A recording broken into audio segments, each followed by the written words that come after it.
hear me, Lord Vader?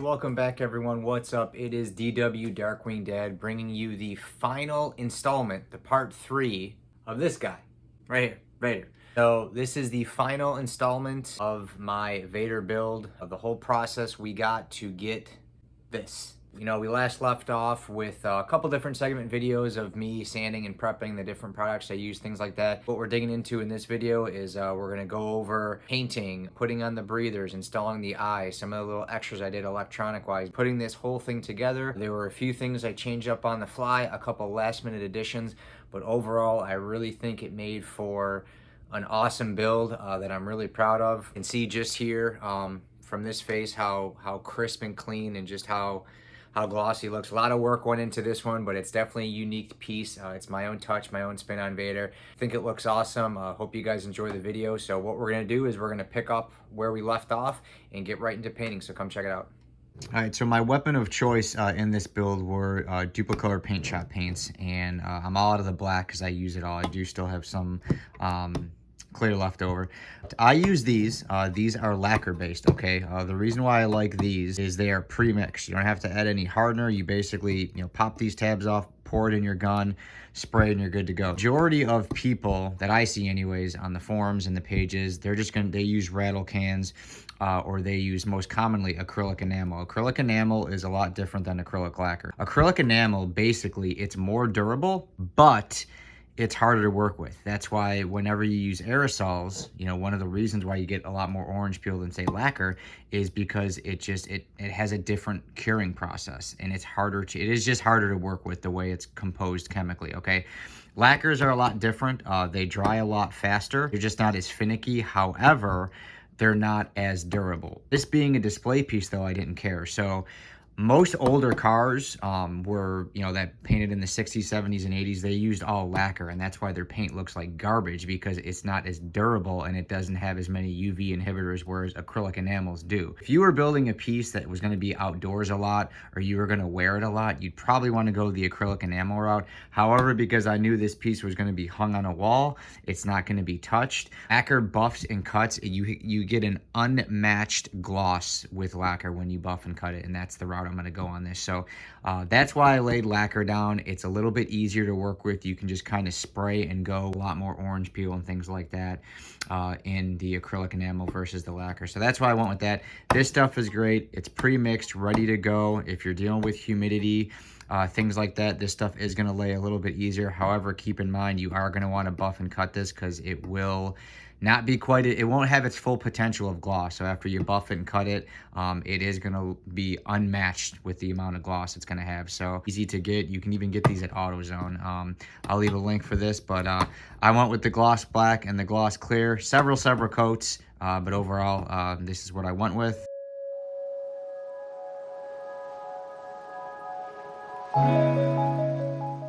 So everything was on the up and up. I was able to get my 3 base coats on everything, and then I got 1 or 2 coats of clear on some of the smaller things, the grill, the neck piece, and then when it came to getting basically my last 2 or 3 coats on the helmet, just everything kind of went south. And you can actually kind of see in some of these pictures here the graininess and just the difference of how it looks after it's on. You can see right there on that cheek. Again, I don't hide anything.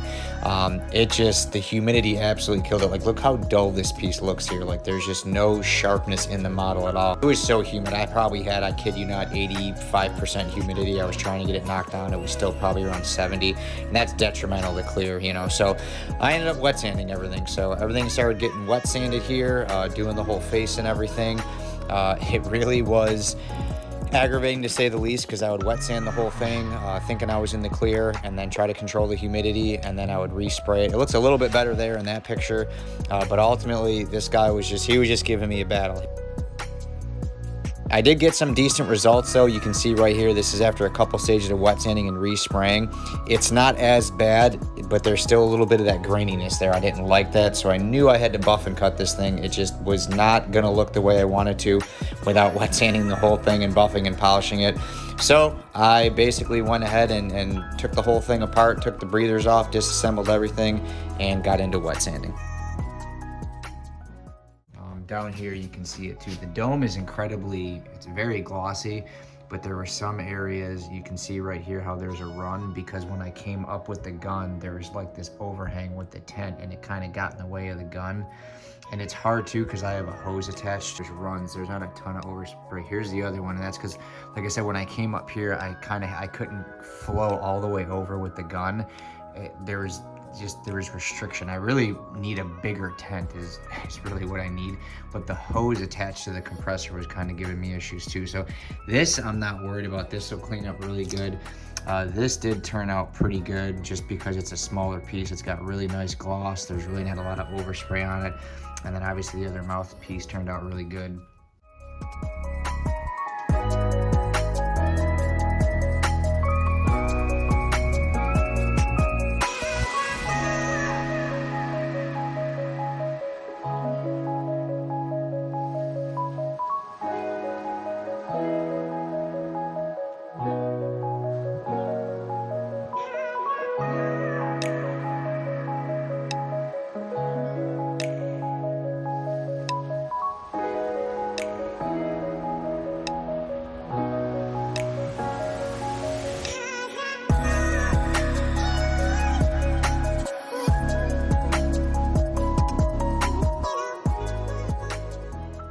All right, so here we are, and we are wet sanding. I went full in on this, and at first I was going to just wet sand it and re-clear it. However, even when you do that, you will get orange peel, okay? Every time you respray paint or clear, part of the curing and drying process is that paint gassing out solvents, and it shrinks a little bit. And when it shrinks, that's how you get orange peel. Now, it can be minimized, of course. What sucks about living in Florida is I had a ton of humidity. It rained for like 2 friggin' weeks. I'm not exaggerating, like it rained every day. I tried, did the best that I could, had my AC going, tried to reduce as much humidity as possible. Didn't help. I didn't like the way the helmet looked, so I took it all apart, the breathers off, and I'm wet sanding it. Here you can already see I've done part of the helmet. I didn't want to bore you with a time lapse, and I'm not going to go too deep into it here. If you want to know more about wet sanding, watch that other wet sanding video of me doing the whole dome. It's got a lot better visuals, but essentially, when something's wet sanded, this is the kind of finish you're going to get. It is going to be mirror-esque, absolutely flawless. Now, it still does have minor blemishes in it, okay? When you wet sand, you scratch the heck out of the paint. And the process that I'm doing is removing all of them and restoring the gloss and refining and getting rid of all those defects. So on this helmet here, I did, again, teetering up, I did 1,000, I did 2,000, I did 2,500, I did 3,000, and I did 5,000. So I did 5 stages of wet sanding, going from gritty to less gritty. And then in here, I'm basically doing the same thing. I'm starting with something a little bit gritty to knock down those scratches, and then I'm teetering up to something that's super fine, super soft, and will leave me with a mirror-esque finish. I'm just gonna kind of go through. I'm gonna keep polishing this. I got my fan going. I shouldn't get too sweaty here. I got Cancer in a can. I'm gonna try to stay cool. This thing polished out, show you the end result.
Rolls Royce, Lamborghini, blue Medina, always beaming, rag top, chrome pipes, blue lights out of sight. Long weed, sold in, say it again, sold in. Make that money, throw it in, booty bouncing, go ahead. Rolls Royce, Lamborghini, blue Medina, always beaming, rag top, chrome pipes, blue lights out of sight.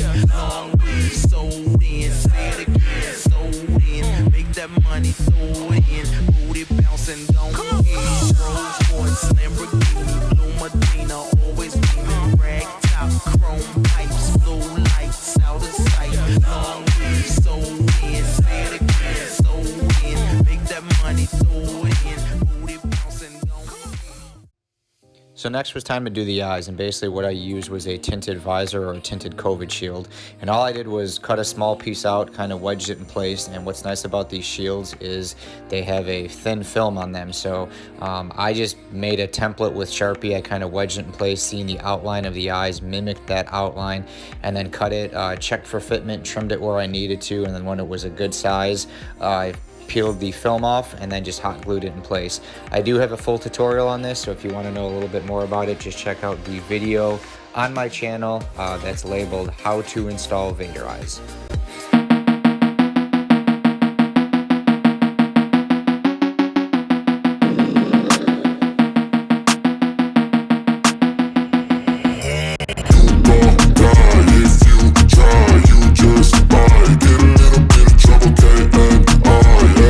See, looking pretty awesome right there, but things starting to come together. I went through and I filled all of these little crevices in. I cleaned them out as best as I could. I actually ended up detail paintbrush and actually going through with paint and just kind of painting by hand all in these crevices, because unfortunately between the wet sanding and the polishing there was some debris I just couldn't get out. A lot of heat was generated, but I went through and cleaned it up as best as I can. I think it looks pretty good, pretty glossy. Ultimately, I'm not super concerned about this because this is all going to be covered. If I could do this again, I would do a model with without these pieces on it, but it's cool because if you want to display it, I mean, I think the overall integrity and how well all these parts look, it would really look like a pretty cool piece just with this shown. But ultimately, the bottom grill is in, the top grill is in. Again, that was just hot glue. That's all I did was hot glue it in place. You can kind of see right there. And what I'm going to do is one more final polishing pad, and then my finishing pad, just to remove any like minor swirls or scratches that I might have put in when I was gluing all this stuff in place. I'm going to polish all this down, make sure it looks good, and then I'm going to install these breathers and start kind of wrapping this thing up. I install pretty straightforward, pretty easy. Moving on to the next process here, final polish, getting these breathers in, and starting to get Vader ready for battle.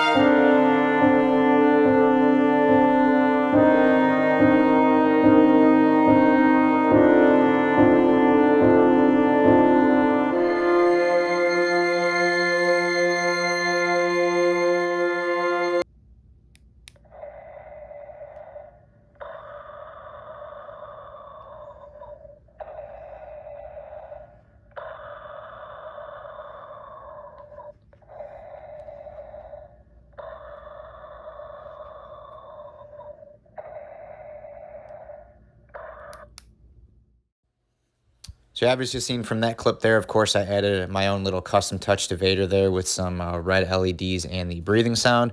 What's great about this whole configuration is they both share a single power source and it's wireless, so you can turn it on and off with a click of a remote. But as far as the LED goes, it's just finding a position that you kind of like the way it looks. So 3 of them was all I needed, just hot glued in place. I just used some black industrial glue. The modules, I also just hot glued them in place. Obviously, if you're wearing this, you may want to position them in a different spot. To the left of the cheek was just fine because this is just a display piece. But hot glue to hold everything in place, and then just some Gorilla duct tape just to kind of conceal the wires. Again, if you're wearing it, you may want to use Eva foam or something like that to hide it a little bit better. But no one's going to see all this except for you guys. But hot glued the speaker, hot glued everything in place. It all worked out great.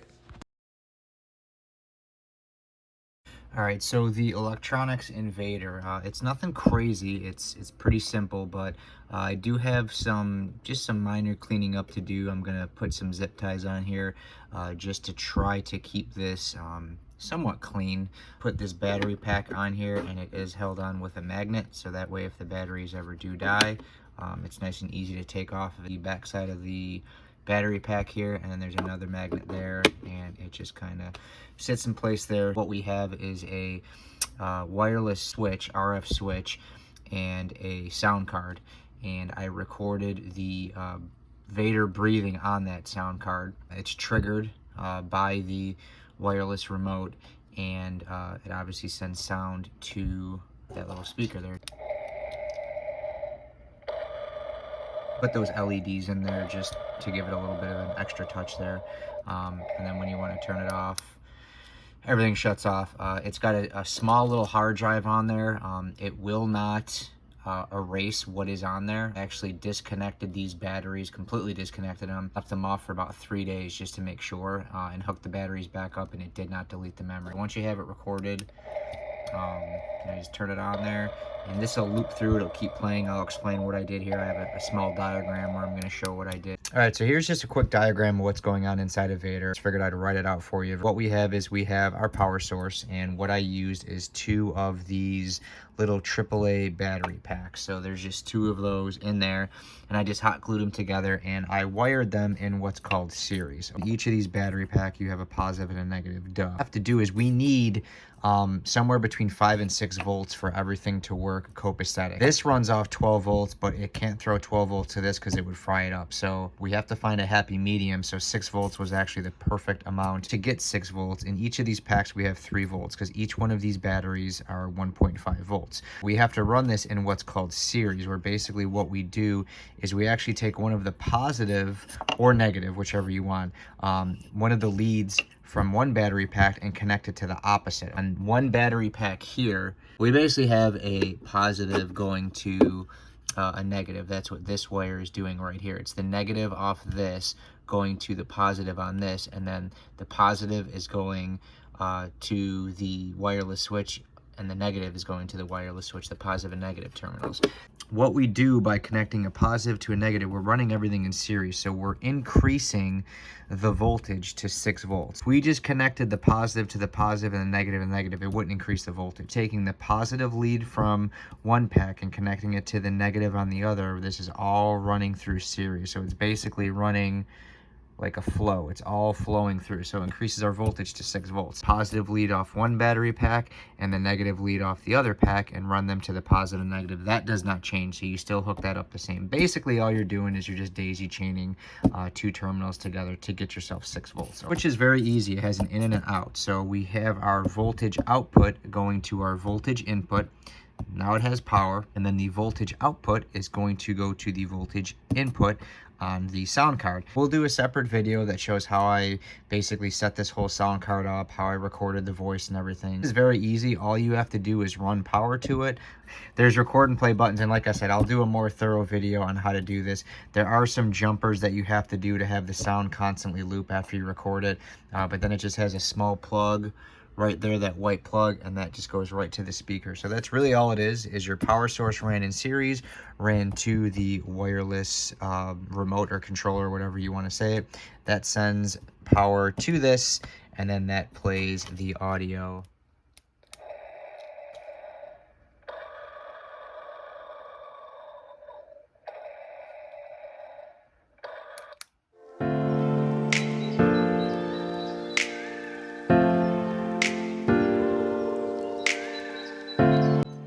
And here's where I wet sanded, buff polish, and refine the dome. And I'm not going to get too in depth with it, repeating the same process as I did on the face. I do have a full video on me wet sanding this dome, so if you're interested in a little bit more in depth of the whole process, please watch that video. I will have a wet sanding best practices video due out in probably a week or so. It's going to touch on some of the tips and tricks that I didn't cover in the other wet sanding video that shows you how to get this mirror-esque finish. But basically went through, got rid of all those defects, got rid of the orange peel, left the dome looking flawless.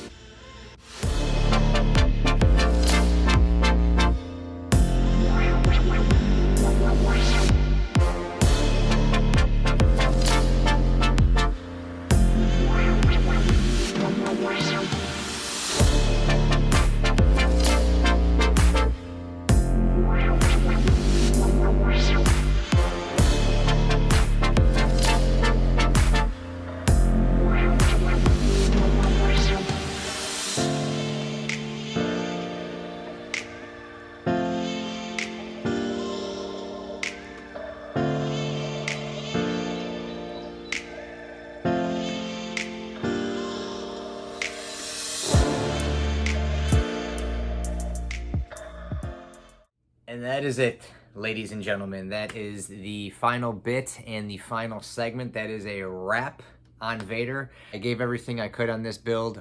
It was a lot. It definitely pushed me. There were a lot of things, little curveballs that Mother Nature thrown at me, like I said, with the humidity there. Killed me for about 2 weeks.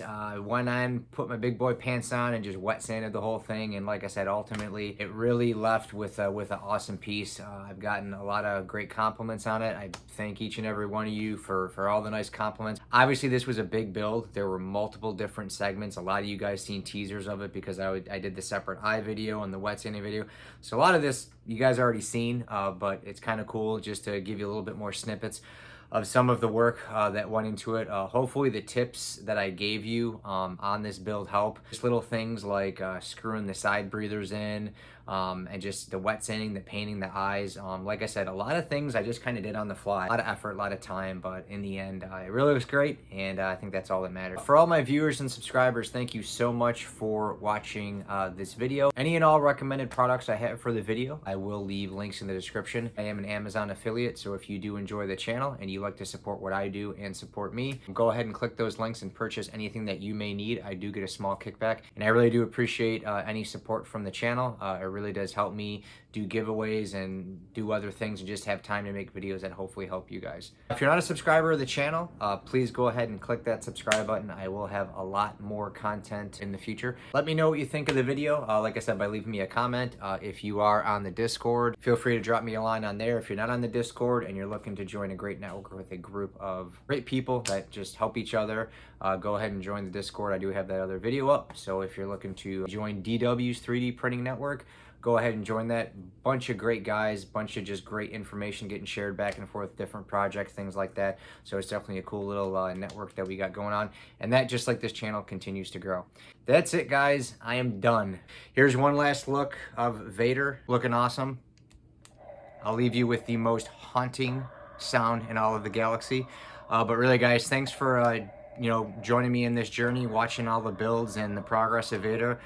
I'm going to leave you with some last shots, some last pics of Vader. Again, let me know what you think. Give me a thumbs up, leave me a comment, click that subscribe button. Until next time, we'll see you then. Later, guys.